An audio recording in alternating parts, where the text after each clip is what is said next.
మేడ దిగి రావే. వచ్చేసా. మేడం, నేను ఇక్కడ సంగీత కచేరీ చేయటం లేదు మేడం, కొత్త ట్యూన్ క్రియేట్ చేస్తున్నాను. సాధన భంగం చేయడం న్యాయమా madam? Oh sorry for the disturbance. నేను సాధన భంగం చేయడానికి రాలేదండి, నేను ఒక డౌట్ క్లియర్ చేసుకోవడానికి వచ్చాను. ఏంటా డౌట్?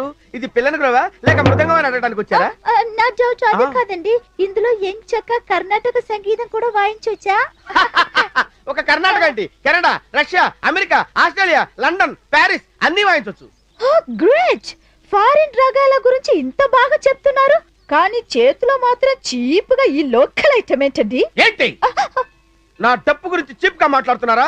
ఈ డప్పు లేని సంగీతం సందడి లేని పెళ్లి లాంటిది. ఆ రోజుల్లో పరమశివుడు డింగ్ డింగ్ డింగ్ డింగ్ అని నాట్యం చేశాడు. ఈ ఫ్లూట్ సౌండ్ విని నాట్యం చేశాడు అనుకున్నారా? మృదంగం విని నాట్యం చేశాడు అనుకున్నారా? క్లారినెట్ విని నాట్యం చేశాడు అనుకున్నారా? టింగు టింగు విని నాట్యం చేశాడు అనుకున్నారా? ట్రియో ట్రియో నాట్యం చేశాడు అనుకున్నారా?